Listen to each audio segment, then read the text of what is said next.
Halo Sobat Air semuanya, Assalamualaikum warahmatullahi wabarakatuh. Selamat berjumpa lagi dengan saya Andri Hardiana.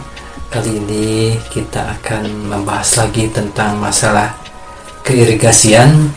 Kali ini kita akan membahas tentang macam-macam bangunan irigasi beserta fungsinya. Kegiatan pengaliran air untuk keperluan irigasi, pasokan air baku maupun keperluan lainnya membutuhkan suatu bangunan yang disebut bangunan utama.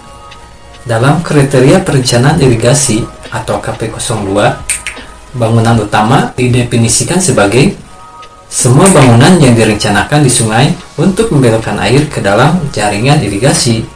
Biasanya dilengkapi dengan kantong lumpur agar bisa mengurangi kandungan sedimen yang berlebihan, serta memungkinkan untuk mengukur dan mengatur air yang masuk. Terdapat bagian-bagian dalam bangunan utama. Antara lain, yang pertama ada bangunan bendung. Bendung merupakan bangunan yang dibangun melintang sungai sehingga dapat membelokkan air menuju jaringan irigasi. Adanya bendung akan membantu genangan pada hulu bangunan. Selain itu, bendung juga dapat berfungsi sebagai penghalang banjir. Lalu apa bedanya dengan bendungan ya? Nanti kita bahas di konten selanjutnya. Yang kedua, ada bangunan pengambilan. Bangunan ini berfungsi untuk meletakkan air dari sungai atau sumber air lainnya dalam jumlah yang diinginkan. Penempatan bangunan pengambilan sebaiknya dibuat sedekat mungkin dengan pembilas, sehingga memudahkan dalam pembersihan sedimen.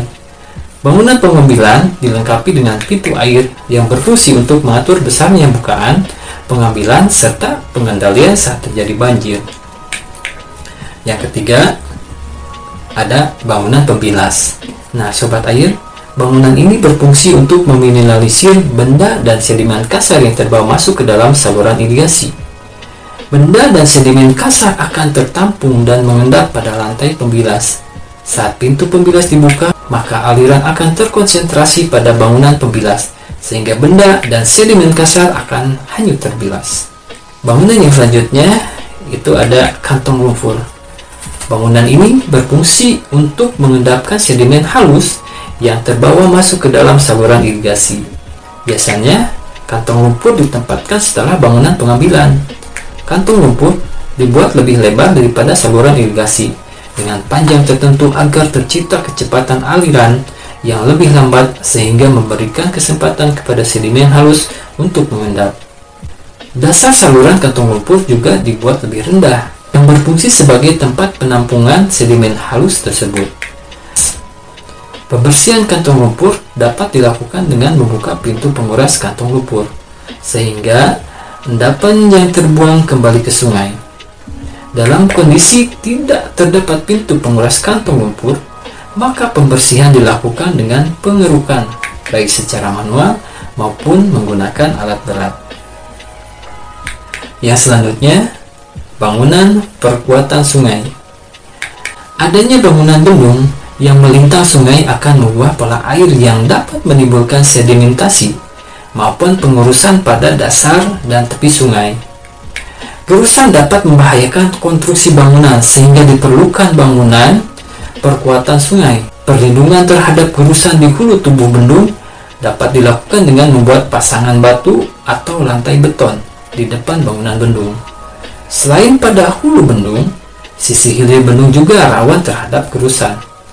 Gerusan pada hilir dapat diatasi dengan membuat lapisan batu kosong atau menggunakan bronjong yang ditempatkan setelah kolam olah. Gerusan juga dapat terjadi terhadap tanggul sungai, baik di hulu maupun di hilir bendung. Perkuatan tanggul sungai dapat menggunakan bronjong, pasangan batu kosong, pasangan batu maupun beton. Dalam kondisi sungai pada hilir bendung yang lebar dan dapat digunakan krib yang dibangun tegak lurus terhadap tanggul.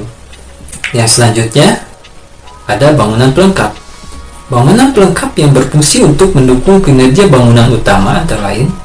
Yang pertama ada alat ukur debit dan tinggi muka air baik di sungai maupun di saluran. Yang kedua, adanya rumah operasi pintu. Terus yang selanjutnya itu ada peralatan komunikasi. Kemudian, jembatan di atas bendung. Adanya jembatan akan memudahkan akses ke bagian-bagian bangunan utama. Yang selanjutnya, instalasi mikrohidro dan tangga ikan jika diperlukan.